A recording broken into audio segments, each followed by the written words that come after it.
Indo British advanced pain clinic నొప్పి మాయం surgery దూరం ఫర్ అపాయింట్మెంట్స్ 9155515563.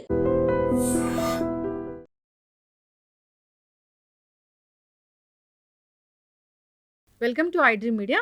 సో జనరల్గా డయాబెటీస్ చాలా మందిని ఇబ్బంది పెడుతూ ఉన్న ప్రాబ్లము. ఎన్ని మందులు వాడినా, సో ఎలాంటి డైట్ తీసుకున్నా కానీ కంట్రోల్లో ఉంటుంది, పూర్తి స్థాయిలో తగ్గట్లేదని చెప్తూ ఉంటారు. అయితే ఆయుర్వేదంలో వీటికి చాలా చక్కటి పరిష్కారం ఉంది, తగ్గించుకోవచ్చు, రివర్స్ చేసుకోవచ్చు. ఇక అయితే ఇప్పుడు మనం హెచ్బిఏవన్సి పోస్ట్ బ్లడ్ షుగర్ లెవెల్స్ కరెక్ట్గా ఉన్నా కానీ ఫాస్టింగ్ బ్లడ్ షుగర్ అనేది అసలు చాలా మందిలో ఎక్కువగా ఉంటూ ఉంటుంది. ఎంత ట్రై చేసినా ఇది తగ్గదు. ఆయుర్వేద పరంగా అది అసలు దీన్ని ఏమంటారు, ఎందుకు ఎక్కువగా ఉంటుంది, ఎలా కరెక్ట్ చేసుకోవచ్చు, పూర్తి వివరాలు తెలుసుకుందాం. మనతో పాటు ఉన్నారు ప్రముఖ ఆయుర్వేద వైద్య నిపుణులు ప్రొఫెసర్ డాక్టర్ టి వేణుగోపాలరావు గారు from Ojas ayurvedic centre, Chikkadapalli. Doctor గారు నమస్తే. ధన్వంతరి అమ్మా, నమస్కారం. డాక్టర్ గారు, అంటే డయాబెటీస్ అనేది అంత పూర్వమే ఉందా ఆయుర్వేదంలో చెప్పడానికి? మీకు ఒక విషయం చెప్తే ఆశ్చర్యపోతారమ్మా. డయాబెటీస్ ఇప్పుడు వచ్చింది కాదు, ఆయుర్వేదంలో పేరు మారింది. దీనికి పేరు మారింది తప్ప రోగం ఒకటే.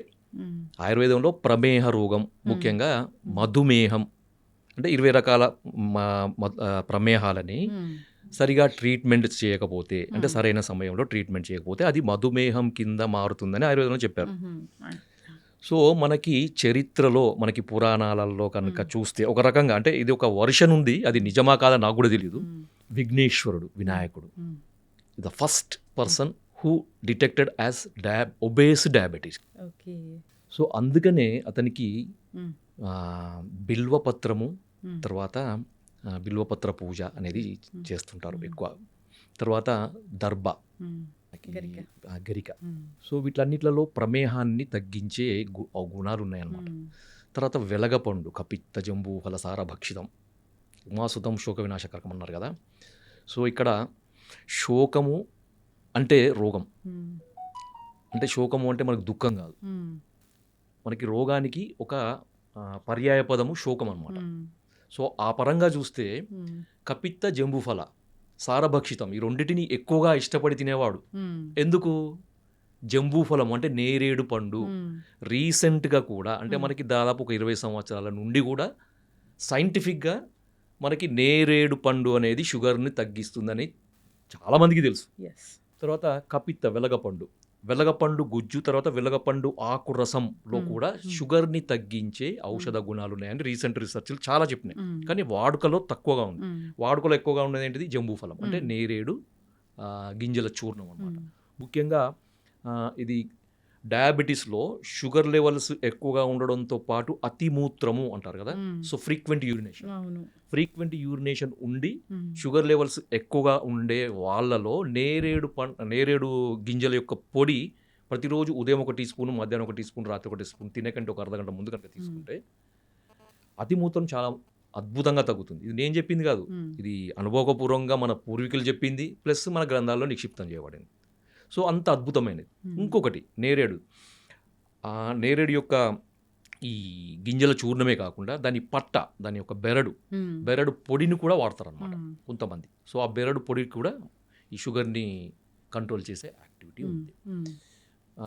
అందుకని ఏంటంటే మనకి చరిత్రలో, మనకి పురాణాలలో ఒబేస్ డయాబెటిక్ మన విఘ్నేశ్వరుడు అనమాట.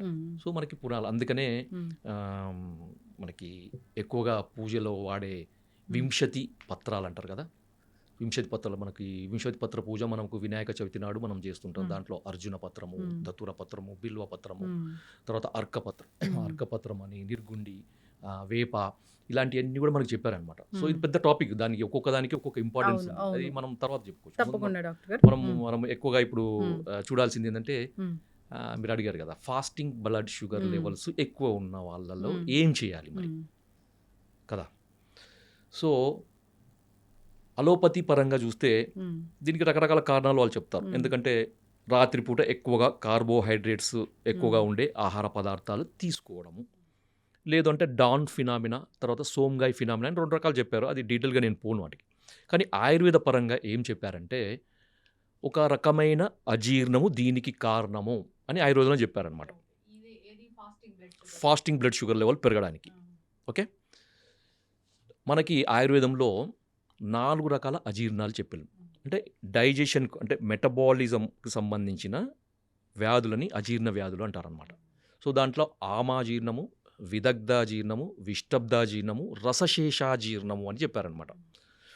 సో ఆమాజీర్ణం అనేది కఫ వ్యాధులకు, విదగ్ధాజీర్ణం అనేది పిత్త వ్యాధులకు, విష్టబ్దాజీర్ణం అనేది వాత వ్యాధులకి మూల కారణంగా ఉంటుంది.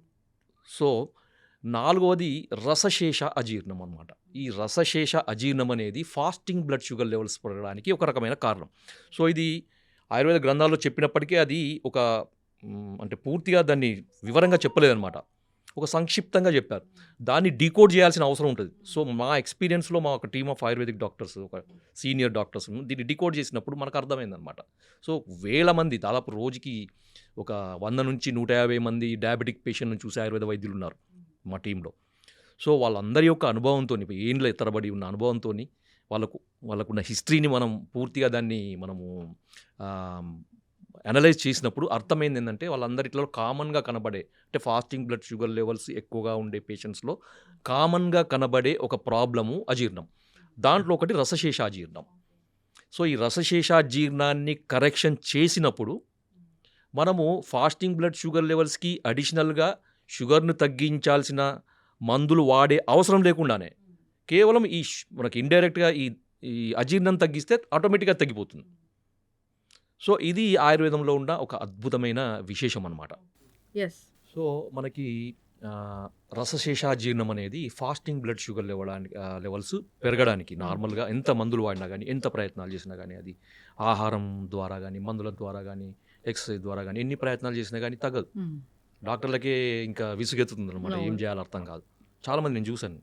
సో వాళ్ళ దగ్గర నుంచి ఎటువంటి రెస్పాన్స్ రాక ఆయుర్వేదానికి వచ్చే పేషెంట్స్ చాలామంది ఉంటారు.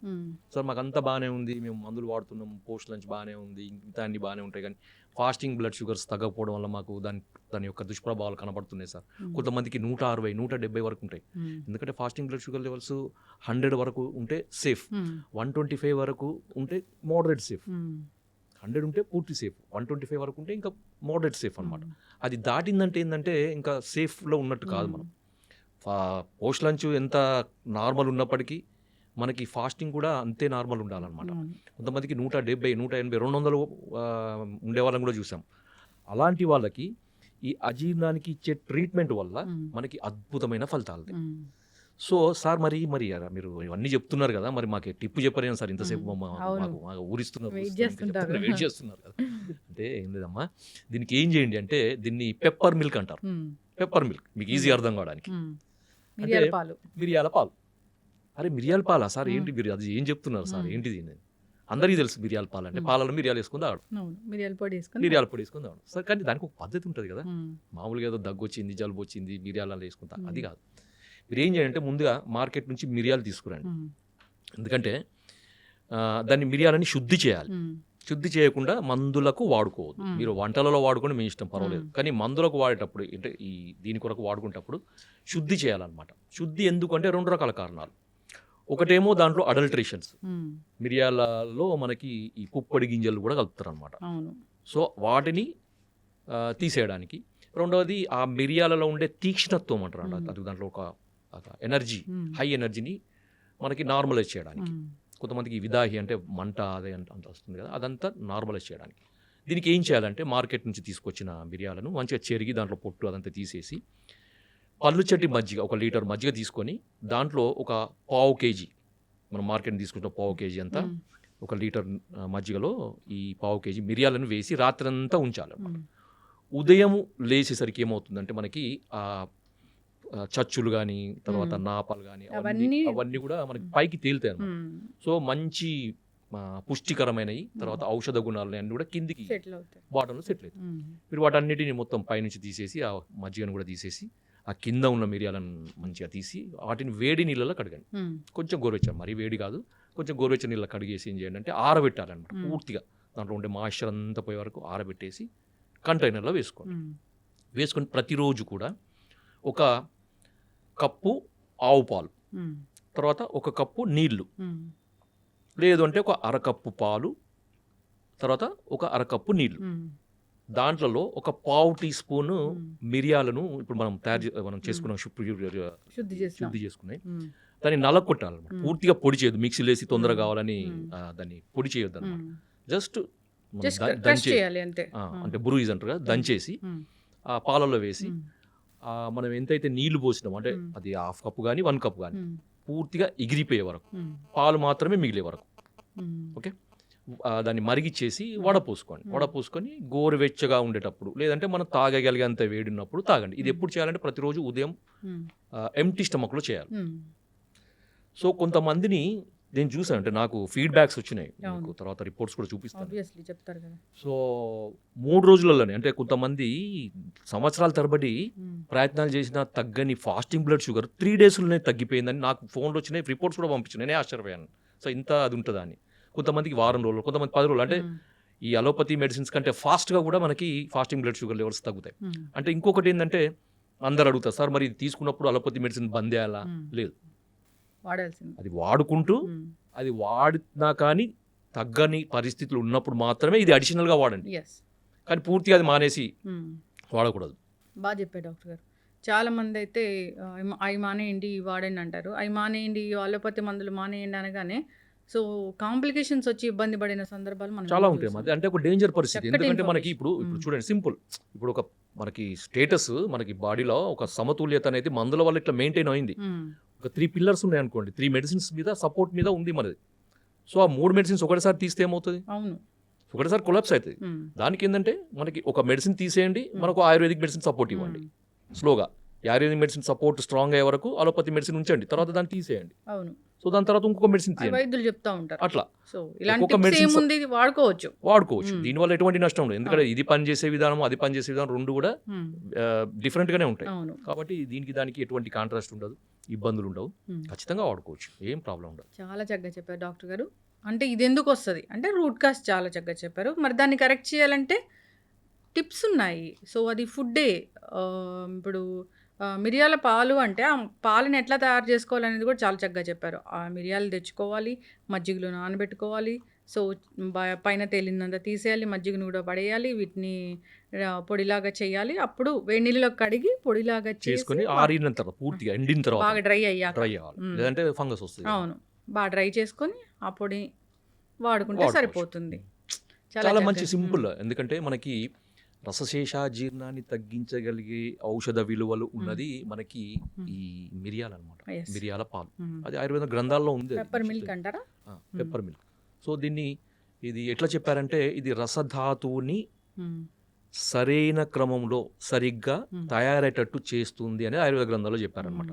అంటే రసధాతువు అజీర్ణము అంటే మెటబాలిజం, రసధాతువు యొక్క మెటబాలిజం సరిగా కానప్పుడే అది ఫాస్టింగ్ బ్లడ్ షుగర్ పెరగడానికి కారణమవుతుంది. ఇది చాలా సైంటిఫిక్గా చాలా ఎక్స్ప్లెయిన్ చేయొచ్చు.